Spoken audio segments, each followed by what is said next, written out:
አባቴ ከድሮም ጀምሮ ፎቶ ሲነሳ ወደ ካሜራ አያይም። ካሜራውን ኢግኖር አድርጎ ነው ፎቶ የሚነሳው። ጉርድ ፎቶ ራሱ ባላየ ነው የሚነሳው። እግር ኳስ ላይ ቄንጠኛ ትዕይንት እንደሚያሳዩት ወይም አብዶ እንደሚሰሩት ተአምረኛ ተጫዋቾች አባቴም ፎቶ ላይ ቄንጠኛ አብዶ በመስራት ነበር ፎቶ ተመልካቾቹን የሚያስገርመው። ለምንድነው ፎቶ ስትነሳ ግን ወደ ካሜራ ማታየው ብዬ ጠይቄው ያውቃለሁ። ካሜራ እያየ የሚነሳ ሰው ፋራ ነው የሚል ነበር ምላሹ። እንደዛ ሲለኝ በቻልኩት አጋጣሚ የድሮ ፎቶዎችን ለማየት ሞከርኩ።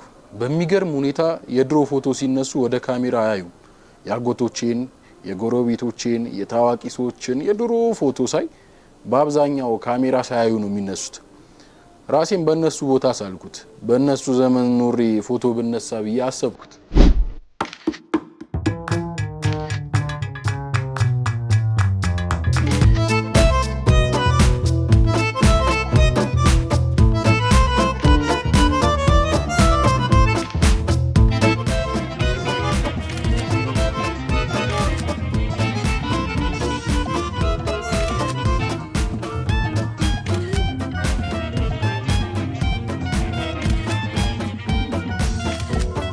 እኔ ነገሮችን አንድ ደረጃ ከፍ ማድረግ ስለምወድ በዚያ ጊዜ ብኖር ፎቶ ስነሳ ሳይሆን ቲቪ ላይ ወጥቼ ፕሮግራም በመራ ራሱ ካሜራ ሳላይ ነበር ፕሮግራም የሚጨርሰው። የተከበራችሁ ተመልካቾች በፕሮግራማችን ደስ እየተሰኛችሁ እንደሆነ ሙሉ እምነት አለን። የዛሬው የህብረት ትርኢት መሰናዷችን ይቀጥላል። አስከትለን አሰፉ ደባልቄ በቆንጆ ዜማ ምሽታችሁን ድብልቅልቅ ታደርገዋለች። ወደ ዜማው እናመራለን። ከኛ ጋር ተመልሰን የምንገናኝ ይሆናል። ስለ ድሮ ፎቶዎች ሳስብ የሚገርመኝ የመጀመሪያ ነገር የሚታተሙበት የወረቀት ውፍረት ነው። ሲጀመር ከውፍረቱ የተነሳ ወረቀት መሆኑን ማረጋገጥ ራሱ ከባድ ነው። የድሮ ፎቶ ከማስታወሻነትም አልፎ ቢለበስ ከብርድ ቢዘምቱበት ከባሩድ ሊከላከል የሚችልበት እድሉ ሰፊ ነው። የድሮ ፎቶ የማያረጀውም የማይጠፋውም በዚህ ውፍረቱ ምክንያት ይመስለኛል። ድንገት ቢጠፋ እንኳን በውፍረቱ ምክንያት ብዙ ርቆ አይጠፋም፣ ውፍረቱ ስለሚይዘው። የሚገርመኝ ሁለተኛው ነገር ከጀርባው የሚጻፉ ጥበባዊ ማብራሪያዎች ብዛት። አቤት የጽሁፍ ብዛት! በዛን ጊዜ ከጀርባው ቀንና ማብራሪያ ያልተጻፈበት ፎቶ የሰገጥ ፎቶ ማለት ይቻላል። በዚያ ዘመን ለትምህርት ወደ ስዊዘርላንድ የሄደው አጎቴ ግግር በረዶ ውስጥ የደብረ ብርሃን ብርድ ልብስ የሚመስል ሹራብ ተከናንቦ የተነሳውን ፎቶ አየሁት።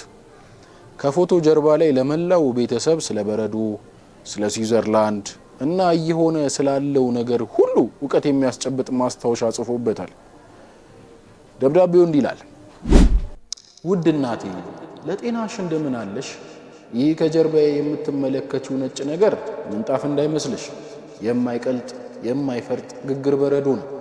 እዚህ ሀገር ሕፃናት ሲወለዱ እንደኛ ሀገር ፀሐይ አይሞቅም፣ ጀላቲ ነው የሚጠቡት። እንደኛ ሀገር በፈለጉት ሰዓት ወጥቶ መግባት አይቻልም። ትዝ ይልሻል ሰው ሀገር ሄደ ላብህን ጠብ አድርገህ ስራ ብለሽ የመከርሽኝ? ሞክሬያለሁ። ነገር ግን በዚህ ቅዝቃዜ አይደለም ላብ ምራቅ ራሱ አይዋጥልሽም። ምራቅ ለመዋጥ ራሱ አሙቀን ነው።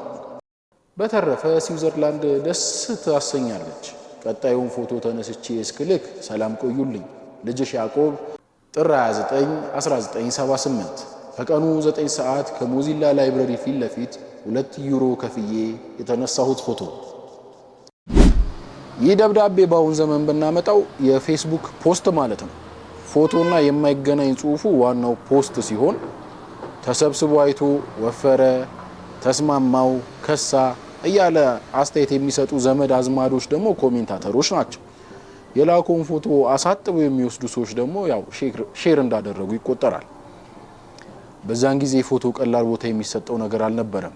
ቀበሌዎች ባለ ጉዳይ ማጉላላት ባልጀመሩበት ዘመን የማጉላላቱን ስራ የሚሰሩት ፎቶ ቤቶች ነበሩ። ሐሙስ ከሰዓት የተነሳው ፎቶ እሁድ አመሻሹን ስለሚታጠብ ሰኞ ና ትባላለህ። እሁድ ሌሊቱን ሙሉ ስለ ፎቶ እያብሰለሰል ካድረህ ማለህ ስትሄድ ዝግ ሆኖ ስለምታገኘው እስከ 4 ሰዓት ድንጋይ ላይ ተቀምጠ መጠበቅ ግዴታ ውስጥ ትወድቃለህ። 5 ሰዓት ላይ ዋናው ፎቶ አንሺ ለሻይ ስለወጣ ከሰዓት ና ትባላለህ። ከሰዓት ፎቶ አንሺው እሁድ ሰርግ ስለነበረብኝ አላጠብኩትም ይልሃል። ትግስት የሌለህ ሰው ከሆንክ በቃ እኔ አጥበዋለሁ ብለህ ያዙ ይልቀቁኝ ልትል ትችላለህ። በወቅቱ ፎቶ ክቡር ስለሆነ ምንም ቢሉ ትታገሳለህ። ክቡር መሆኑን አባቴ ጉርድ ፎቶ ለመነሳት ሲሄድ ከወዳጆቹ ሽቶ ተውሶ ተቀብቶ መሄዱ በቂ ማስረጃ ነው። የዚያን ዘመን ሰዎች ጉርድ ፎቶ ለመነሳት ጫማቸውን አስወልውለው ሻወር ወስደው ደህና ምግብ በልተው ነበር ወደ ፎቶ ቤት የሚሄዱት።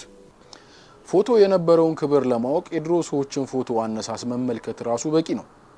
ማንም ሰው ፎቶ እየሳቀና ፈገግ እያለ አይነሳም። ለፎቶ ቆሞ መሳቅ ወይም ፈገግ ማለት ገበታ ላይ ሆኖ እንደ መፍሳት ይቆጠራል፣ ነውር ነው። ብሔራዊ መዝሙር ላይ እንደቆመ ወታደር ቀጥ ብሎ ቆፍጠን ብሎ መነሳት ግድ ነው።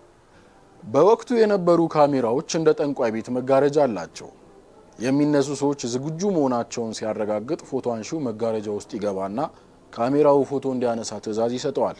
ነገር ግን ካሜራው እንደዚህ ዘመን ካሜራ ፈጣን አይደለም።